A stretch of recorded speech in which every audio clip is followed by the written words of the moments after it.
Hello মিনাসান konnichiwa. আজকে আমরা nut এবং জেএলপিটিতে আসা কিছু গ্রামার নিয়ে কথা বলবো। এগুলো নাট এবং জেএলপিটিতে প্রায় সময়ই আসে বা এরকম ধাঁচের কোশ্চেনই নাট এবং জেএলপিটিতে হয়। তো আজকে আমি কিছু টেকনিক শিখাবো আপনাদের কিভাবে কোশ্চেনের পয়েন্ট ধরে আপনি অ্যান্সার করবেন যাতে আপনার ভুল হওয়ার সম্ভাবনাটা অনেক কমে যায়। চলেন শুরু করা যাক। এক নম্বরে হচ্ছে যে গোহান্ন আতো দে হা ড্যাশ মিগাকিমাস, মানে খাবারের পরে হা মানে কি দাঁত মাজি। তো এখানে দেখেন মিগাকিমাস, হা ও মিগাকিমাস হচ্ছে একটা ট্রানজিটিভ ভার্ব। ট্রানজিটিভ ভার্ব কাকে বলে?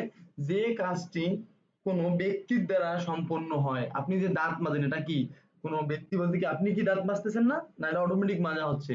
তো যে কাজটা কোনো ব্যক্তির দ্বারা সম্পন্ন হয় সেটি হচ্ছে ট্রানজিটিভ ভার্ব, এবং যেটি অটোমেটিকলি হয় সেটি হচ্ছে ইনট্রানজিটিভ ভার্ব।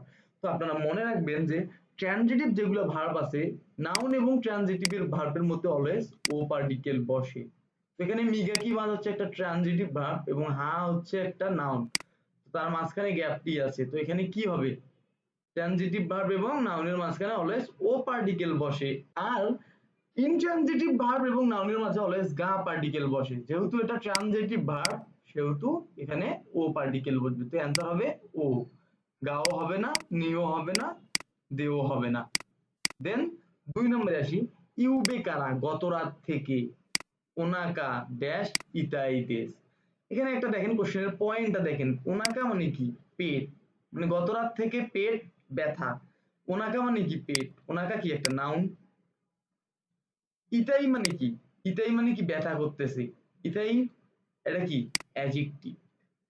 তো আমরা একটা জিনিস জানি যে নাউন এবং অ্যাডজেক্টিভের মাঝে যদি গ্যাপ থাকে তাহলে অলওয়েজ সেখানে গা পার্টিকেল বসে।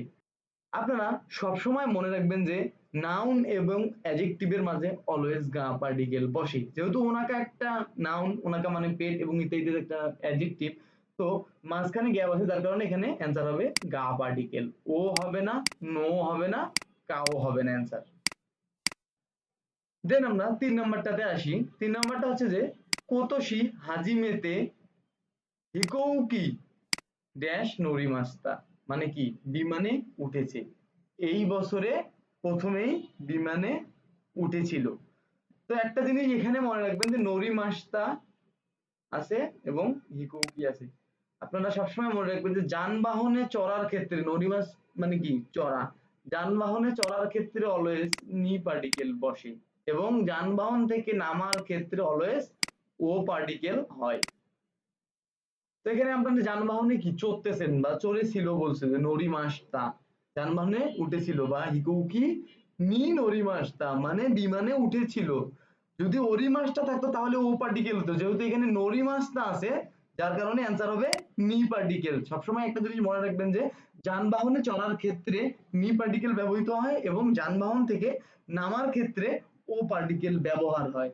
তো আশা করি আপনারা গ্রামার ৩টি খুব সহজেই বুঝতে পেরেছেন যে কিভাবে শর্ট টেকনিক্স এবং কোশ্চেনের পয়েন্ট ধরে অ্যান্সার করতে হয়। কোশ্চেনের পয়েন্ট ধরে অ্যান্সার করতে গেলে ভুল হওয়ার সম্ভাবনা অনেক কমে যায় এবং ভুল অনেক কম হয়। তো যারা আমার মতো খুব সহজেই এইভাবে সলভ করতে চাচ্ছেন তারা আমাদের মক ব্যাচে ভর্তি হয়ে যেতে পারেন। আমাদের মক ব্যাচে প্রায় 30টির মতন মক করানো হয়, এবং যারা শুরু থেকে শুরু করতে চান, হিরাগানা কাতাগানা থেকে শুরু করতে চান, তারা আমাদের N5 ব্যাচেও ভর্তি হয়ে যেতে পারেন। যারা মক ব্যাচে ভর্তি হতে আগ্রহী এবং N5 ব্যাচে ভর্তি হতে আগ্রহী তারা আমাদের হোয়াটসঅ্যাপ নম্বরে যোগাযোগ করবেন অথবা আমাদের ফেসবুক মেসেঞ্জারে নক করবেন। আশা করি গ্রামার ৩টির পয়েন্ট বুঝতে পেরেছেন এবং কিভাবে অ্যান্সার করতে হয় সেটাও বুঝতে পেরেছেন। তো আজকে এই পর্যন্তই ছিল। ভালো থাকবেন, সুস্থ থাকবেন। আল্লাহ হাফেজ।